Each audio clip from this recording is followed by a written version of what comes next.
Hello everyone, welcome back to my channel. Thank you so much for watching. My name is Dr. Ritu Dharma. Welcome you all. आज की video होने वाली है Organon of medicine पर और Organon of medicine में अभी तक हम बात कर चुके हैं अफॉर्गिज्म नंबर 59 तक। आज का ये वीडियो बहुत इंटरेस्टिंग होने वाला है क्योंकि आज इस वीडियो में मैं आपको अफॉर्गिज्म 60 तो बताऊंगी ही साथ इसमें इसके फुटनोट में डॉक्टर हैनेमन ने हमें एक बहुत इंपॉर्टेंट कंसेप्ट से आज अवेयर कराया है which is Broussais invented physiological system. That means Broussais ने एक नया अपना सिस्टम इन्वेंट किया था टू क्योर द डिजीज और to just remove the recurrences. वो जो रेकरेंसेस होते हैं पैलिएटिव ट्रीटमेंट देने के बाद उसको रोकने के लिए ब्रूसो ने किस तरह से फिजियोलॉजिकल सिस्टम जो है डिस्कवर किया और उस सिस्टम में क्या होता है। इस वीडियो को पूरा जरूर देखिएगा, आप बिल्कुल हैरान हो जाने वाले हैं जब आप इस सिस्टम के बारे में सुनेंगे और समझेंगे। ये जो अफॉर्गिज्म है ये पढ़ने में टफ है, इसलिए इसको हम आराम से समझेंगे और इसका फुटनोट और अफॉर्गिज्म 60 दोनों ही आज इस वीडियो में करेंगे। I really hope that you like my content, that you like the way I teach you guys and please keep appreciating my work. Please stay tune with my channel. ज्यादा से ज्यादा videos को share कीजिए, subscribe कीजिए channel को अगर अभी तक आपने सब्सक्राइब नहीं किया है। So without further ado let's get started. Aphorism number 60 में डॉक्टर सैमुअल हैनेमन हमें क्या कह रहे हैं। हम क्योंकि बात कर रहे थे एंटीपैथिक मोड ऑफ ट्रीटमेंट की जो कि पैलिएटिव मोड ऑफ ट्रीटमेंट है, उसके हम एग्जाम्पल्स पढ़ चुके हैं, उसकी खामियां पढ़ चुके हैं कि जब हम उन्हें एक क्रॉनिक डिजीज में लॉन्ग स्टैंडिंग केसेस में देते हैं तो किस तरह से प्राइमरी इफेक्ट आता है और किस तरह से सेकेंडरी इफेक्ट में आपको एग्रेवेशन देखने मिलते हैं। तो आज हम इसी को कंटिन्यू कर रहे हैं थोड़ा सा अफॉर्गिज्म नंबर 60 में। If these ill effects are produced as may very naturally be expected from the antipathic employment of medicine, अगर इस तरह से ये side effects, ill effects, bad effects आते रहेंगे, प्रोड्यूस होंगे, जो कि बहुत ही नेचुरल सी बात है कि आप उम्मीद कर सकते हैं अगर आप एंटीपैथिक मोड ऑफ ट्रीटमेंट दे रहे हैं। The ordinary physician imagine he can get over the difficulty by giving। तो ऑर्डिनरी फिजिशियन क्या सोचते हैं कि ये जो डिफिकल्टी आई है, ये जो बैड इफेक्ट्स आए हैं, जो एग्रेवेशन हुई है, उसको वो बहुत आराम से वो इमेजिन करते हैं, वो बहुत आराम से इस डिफिकल्टी से निकल आएंगे और इस डिफिकल्टी का समाधान कर लेंगे एट ईच रिन्यूड एग्रेवेशन। हर बार जब भी एग्रेवेशन आएगा, नया एग्रेवेशन होता रहेगा, उसको वो इमेजिन करते हैं कि उससे बहुत आसानी से बाहर निकल आएंगे by giving a stronger dose of the remedy. यहाँ बाय गिविंग वर्ड नहीं है पर आप यहाँ समझने के लिए मैं बता दूं बाय गिविंग कैसे आ जाएंगे बाहर, कि वो एक रेमेडी का स्ट्रॉन्गर डोज दे देंगे where by an equally transient suppression is affected। अब एक स्ट्रॉन्गर डोज तो उन्होंने दे दिया, लेकिन स्ट्रॉन्गर डोज के साथ साथ एक चीज बहुत इंपॉर्टेंट है कि वो साथ एक ट्रांजिएंट थोड़े टाइम का एक सप्रेशन भी कर रहे हैं। दैट मीन्स हर बार वो एक स्ट्रॉन्गर डोज देती है, हर बार एक सप्रेशन होता है, बीमारी जो ओरिजिनल डिजीज है वो दब जाता है। And as there then is still greater necessity for giving ever increasing quantities of the palliatives there. अब क्या होता है, हर बार जैसे एग्रेवेशन होता है, हर बार stronger increase quantity of the medicine या जो भी वो दे रहे हैं रेमेडी, उसका हर बार एक इंक्रीज्ड डोज और क्वांटिटी आपको देना पड़ता है सेम इफेक्ट पाने के लिए। दैट मीन्स सेम सप्रेशन और सेम एमिलिरेशन पाने के लिए।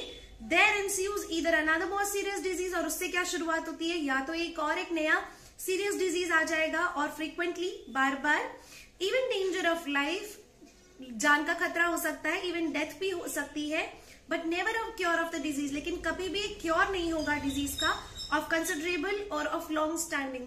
लंबे समय से रहने वाली कोई भी परेशानी का क्योर समाधान नहीं होगा। सिर्फ जो होगा वो शुरुआत होगी एक और नए सीरियस डिजीज की, शुरुआत होगी एक और नए एग्रेवेशन की। कई बार सीरियस डिजीज के साथ साथ डेथ भी हो जाती है, डेंजर, जान का खतरा भी बना रहता है। अब हम बात करते हैं फुटनोट की, जो कि एक बड़ा सा फुटनोट है, 6th एडिशन में ऐड किया गया था, बाद में ये 5th एडिशन तक नहीं था, 6th एडिशन में इसको ऐड किया गया था। और इसमें हम पढ़ेंगे ब्रूसो सिस्टम, ब्रूसो ने क्या इन्वेंट किया, क्यों इन्वेंट किया और उनके फिजियोलॉजिकल सिस्टम में क्या होता था। All usual palliatives given for the suffering of the sick have। अब क्या होता था, जितने भी यूजुअल पैलिएटिव्स दिए जाते थे किसके लिए दिए जाते थे, कि जो बीमार व्यक्ति है उसकी सफरिंग्स को कम करने के लिए दिए जाते थे as after effects and increase of the same suffering. लेकिन वो क्या करते हैं, उनके आफ्टर इफेक्ट्स में क्या होता है, सेम परेशानी का और भी ज्यादा वर्स फॉर्म सामने आता है और भी ज्यादा सेम परेशानी बढ़ जाती है and the older physicians had to repeat them in even stronger doses in order to achieve a similar modification. Same amelioration पाने के लिए, मैं वही बात फिर से कहूंगी, सेम अमाउंट ऑफ रिलीफ पाने के लिए उनको बार बार स्ट्रॉन्गर डोजेस देने पड़ते हैं, which however was never permanent and never sufficient to prevent an increased recurrence of the ailment, जो कि ना तो कभी इनफ होगा क्योंकि वो बढ़ता ही चला जाएगा, ना ही कभी कोई संतुष्टि देगा। आपके रेकरेंसेस जो हो रहे हैं, बार बार जो आ रहे हैं परेशानी, उनकी रेकरेंसेस को ना रोक पाएगा, ना आपको ये कोई फायदा करेगा, ना ये इनफ है। But Brousseau, who 25 years before contended against the senseless mixing of different drugs in prescription and thereby ended its reign in France. ब्रूसो एक व्यक्ति थे जिन्होंने क्या किया, 25 years पहले ही ये दृढ़ निश्चय किया कि ये जो सेंसलेस, जिसका कोई तुक नहीं है, इस तरह की जो मिक्सिंग की जाती है एक प्रिस्क्रिप्शन में, अलग अलग ड्रग्स की जो मिक्सिंग करके दे दी जाती है, इसको खत्म करना चाहते थे। और ये उन्होंने फ्रांस में किया, जिसको इन्होंने नाम दिया फिजियोलॉजिकल सिस्टम। इसका नाम इन्होंने दिया, introduce as a physiological system without taking note of the homeopathic method then already establish. उनके टाइम पर भी होम्योपैथिक ट्रीटमेंट जो एस्टैब्लिश हो चुका था, पर उन्होंने उसको भी कोई तवज्जो नहीं दी। Without taking note of that उन्होंने अपना एक नया सिस्टम निकाला जिसे नाम दिया फिजियोलॉजिकल सिस्टम। आगे की बहुत इंपॉर्टेंट लाइन्स है, a method of treatment while effectively lessening and permanently preventing the return of all suffering। अब ये किस तरह का सिस्टम है? ऐसा मेथड ऑफ ट्रीटमेंट है जो इफेक्टिवली आपकी परेशानी को कम कर रहा है, परमानेंटली रोकथाम कर रहा है। किस चीज की रोकथाम कर रहा है? जो आपकी सफरिंग्स बार बार लौट कर आ रही हैं, उनकी रोकथाम कर रहा है। Was applicable to all disease of mankind, a thing that the palliatives then in use were not capable of affecting। और ये हर तरह की जीवन, मतलब एक जनजाति के लिए जो भी बीमारियां हैं उन सभी में ये काम करता है, इफेक्टिवली काम करता है। और ये जो है पैलिएटिव जो उस समय पे यूज किए जाते थे, जो वो काम नहीं कर सकते, जो उनमें क्षमता नहीं है, वो इस सिस्टम में क्षमता है। अब सुनकर तो ऐसा लग रहा होगा ना कि कितना अच्छा सिस्टम है जो आपकी, मतलब हर तरह की बीमारी में रेकरेंस को रोक रहा है, उसकी रोकथाम कर रहा है, आपकी सफरिंग्स को कम कर रहा है। पर अब आपको पता चलेगा कि ये जो सिस्टम है ये किस तरह का सिस्टम है।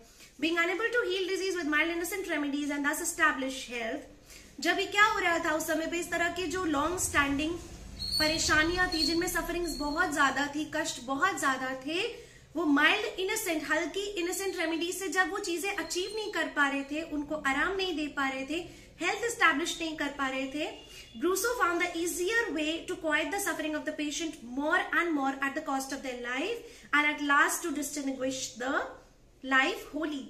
ब्रूसो ने एक बहुत इजी तरीका ढूंढा शांत कर देने का, हर एक मरीज की परेशानी और कष्ट को शांत कर देने का, ज्यादा से ज्यादा शांत कर देंगे, पर उसके बदले क्या चाहिए? Eight the cost of their life, उनका जिंदगी चाहिए उनको। तो इसके बदले में वो उनके सारे कंप्लेंट्स को बिल्कुल खत्म कर देंगे, उनको एक शांति भरी मौत देंगे and at last to extinguish life wholly. और एट लास्ट क्या होता है? उनकी जिंदगी उनसे छिन जाती है ना? बहुत सरप्राइजिंग। फर्स्ट लाइन पढ़कर ऐसा लगा था कि जैसे ये तो बहुत ही अच्छा सिस्टम है, नाम भी इसको ऐसा दिया गया फिजियोलॉजिकल सिस्टम और the physiological mode of treatment, जिसे पढ़कर बहुत हैरानी होती है कि इस तरह से eight the cost of their life वो क्या कर रहे हैं कि व्यक्ति की, उनको कष्ट कम करना है कि शांति से मर सके, तो उसको शांति से ही मार दिया गया। कैसे मारा गया देखते हैं। A method of treatment that alas seems sufficient to his contemporaries, in the degree that the patient retains his strength with his ailment be apparent and more intensely when he feels pain। जितनी degree में एक patient को दर्द हो रहे हैं, उसकी strength जो होती है ना, उनका कंसेप्ट था एक इंसान की स्ट्रेंथ जो है जितनी ज्यादा होगी उतना ज्यादा उसको वो कष्ट महसूस होगा, तो उसकी इंटेंसिटी जो है पेन की ज्यादा होगी। He moans and groans, cries out and calls for help more and more vociferously so that the physician cannot come any too soon to give relief। वो रोते हैं, गिड़गिड़ाते हैं, चिल्लाते हैं कि उनकी जो प्रॉब्लम्स हैं वो मदद के लिए आवाज लगाते हैं ताकि फिजिशियन आए और उनको रिलीफ दे सके। Broussais needed only to depress the vital force. Broussais क्या करते थे? वो सिर्फ वाइटल फोर्स को ही डिप्रेस कर देते थे, उसकी स्ट्रेंथ को इतना कम कर देते थे, व्यक्ति की स्ट्रेंथ को इतना कम कर देते थे, उसको इतना वीक कर देते थे कि उसको वो दर्द ही महसूस ना हो। Surprising? To lessen it more and more, and behold, the more frequently the patient will bled, the more leeches and cupping glasses sucked out the vital fluid. क्या करते थे लीचेस का? आप लीचेस अगर गूगल पे डालेंगे आपको पिक्चर दिखाई देगी. लीचेस को उनकी स्किन पे छोड़ देते थे, ज्यादा से ज्यादा उनका वाइटल फ्लूइड मतलब ब्लड, वाटर, वो सब वो निकालते जाते थे धीरे धीरे. For the innocent irreplaceable blood was according to him responsible for almost all ailments. उनके अकॉर्डिंग जो ये निर्दोष खून है, उनके अकॉर्डिंग जो हमें ये खून निर्दोष लगता है, उन्हें ऐसा लगता था कि यही है सारी परेशानियों का कारण. इसको धीरे धीरे धीरे धीरे लीचेस छोड़कर इनको निकालते जाओ, उसके वाइटल फ्लूइड्स को कम करते जाओ तो उसकी स्ट्रेंथ कम होती जाएगी और उसको वो दर्द महसूस नहीं होगा. In the same proportion, the patient lost strength to feel pain or to express his aggravated condition by violent complaint and gestures. और क्या होता था, जैसे जैसे उसकी स्ट्रेंथ घटती गई तो वो अपनी प्रॉब्लम को बता भी नहीं पाता था. उसकी स्ट्रेंथ ही नहीं बची तो अपनी बॉडी लैंग्वेज, अपनी जेस्चर से वो कंट्रोल नहीं कर पाएगा, वो चिल्ला नहीं पाएगा, तो वो एग्रेवेटेड अपनी बढ़ती हुई कंडीशन और व्यथा को बता नहीं पाएगा अगर उसके अंदर की स्ट्रेंथ खत्म हो जाएगी. तो धीरे धीरे धीरे धीरे उसकी स्ट्रेंथ को उससे छीनते थे. The patient appear more quiet in proportion as he grows weaker. जैसे जैसे वो कमजोर होता जाता, पेशेंट और ज्यादा वीक होता जाता और उतना ही शांत होता जाता. The bystander rejoiced in his apparent improvement, ready to return to the same measures on the renewal of his suffering. Bystanders जो होते थे, खड़े हुए आसपास के व्यक्ति, इस तरह के इम्प्रूवमेंट को देखकर बहुत हैरान होते थे. उनको बहुत अच्छा लगता था कि चलो उनकी जो रेकरेंसेस हो गए थे एलिमेंट्स की, वो अब नहीं हो रहे हैं, उतना चिल्ला नहीं रहे हैं, उतने परेशान नहीं हो रहे, उतने कष्ट में नहीं है. पर उन्हें क्या था, उनको जो कष्ट दिख नहीं रहा था, वो उन्होंने बस वो चीखना चिल्लाना वो सब शांत कर दिया. उसकी एक तरह से उसकी क्षमता इंसान की खींच ली बाहर और धीरे धीरे उसे एक साइलेंट डेथ की तरफ पहुंचा रहे हैं. किस तरह से? By be the spasm, suffocation, fear और pain, for they so beautifully quieted him before and give promise of further ease. और उन्हें बहुत आराम से शांत कर देते थे और उन्हें प्रॉमिस करते थे कि आप चिंता नहीं कीजिए, आपकी सारी जो परेशानी है बिल्कुल आप और ईज पर आने वाले हैं और आप और आराम पाने वाले हैं. In disease of long duration and when the patient retain some strength he was deprived of food. और लॉन्ग स्टैंडिंग केसेस में क्या होता था, मतलब अगर किसी व्यक्ति को बहुत पुराने समय से कोई बीमारी है, लॉन्ग स्टैंडिंग केसेस में वो उनको खाना ही देना बंद कर देते थे, तो हंगर डाइट पर छोड़ देते थे. दैट मीन्स उनकी स्ट्रेंथ किस तरह से खींची जाती थी, उनको भूखा छोड़ दिया जाता था, उनको कुछ खाने को नहीं देता था. In order to depress life so much more successfully and inhibit the restless states.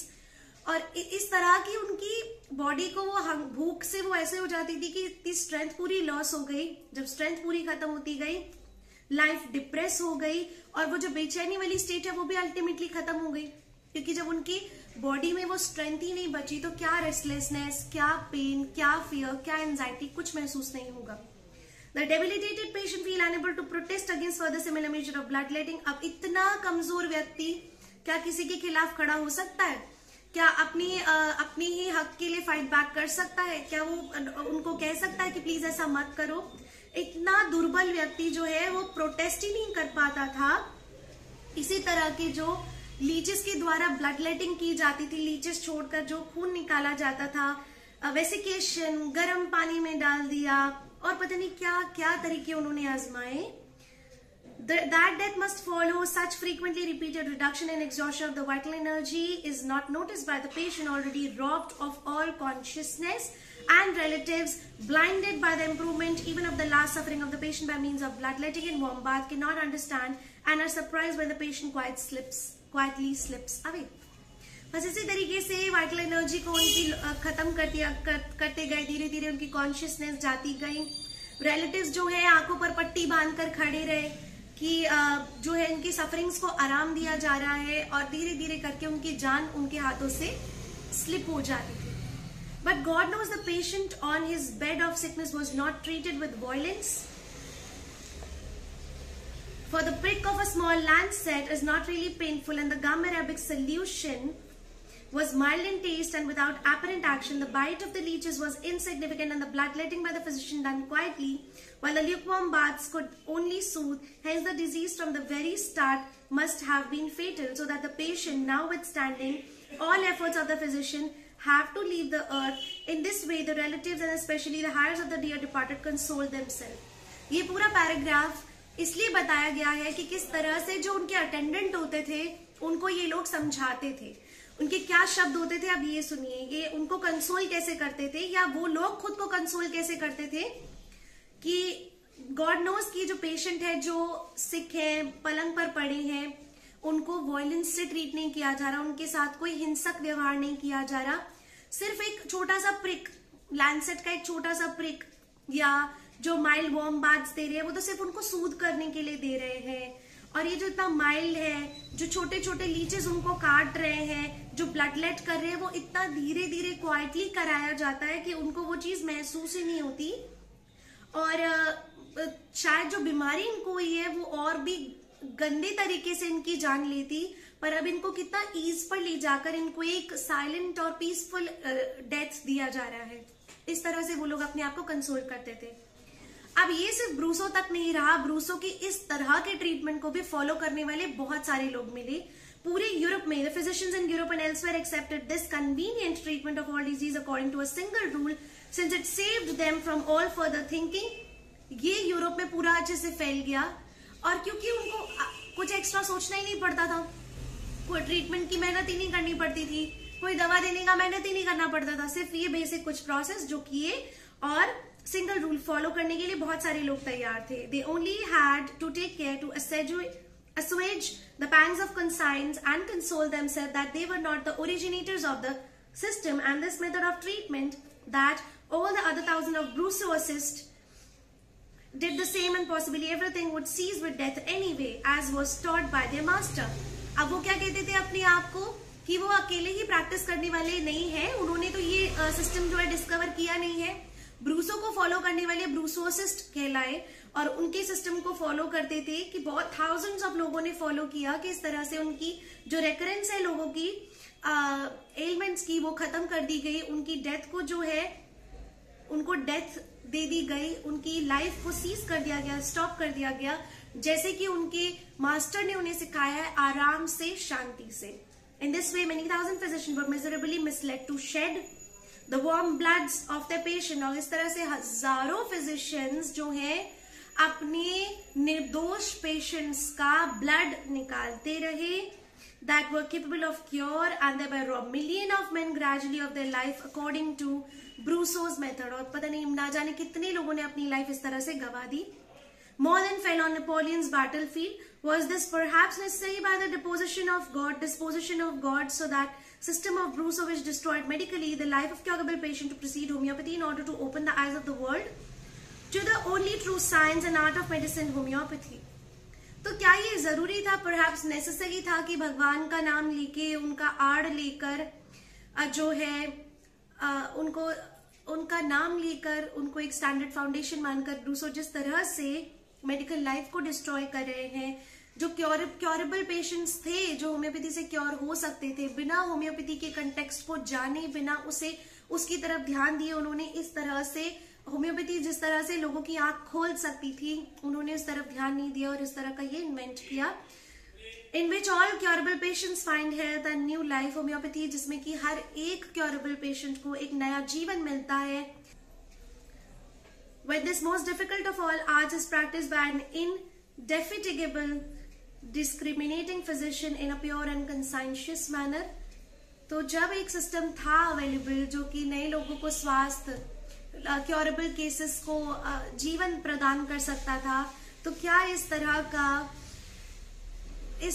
का सिस्टम जो है आना, इस तरह की प्रैक्टिस करना और इतने डेडिकेशन के साथ ऐसी प्रैक्टिस करना क्या जरूरी था। So this is the Broussais system of medicine, और we can say Broussais physiological mode of treatment, and this is quite surprising. आप इसके बारे में थोड़ा जो है बाकी बुक्स में भी पढ़ सकते हैं, बट आप देखेंगे तो आपको इस सिस्टम के बारे में इतना डिटेल में ऑर्गेनॉन ऑफ मेडिसिन के अलावा कहीं नहीं दिया गया। सब जगह रेफरेंसेस ऑर्गेनॉन ऑफ मेडिसिन के इसी अफॉरिज्म की दी गई है। ब्रूसो मोड ऑफ ट्रीटमेंट जो है कई बार शॉर्ट नोट में आता है, तो you can give the answer beautifully. इस अफॉरिज्म का जो है फुटनोट इस्तेमाल करके। आई really hope that you like this video. If you like it please hit the like button, share this video, subscribe to my channel if you haven't subscribed it till yet. Thank you so much. Stay tuned. I'll be very soon coming up with a new video. Thank you so much. Bye bye.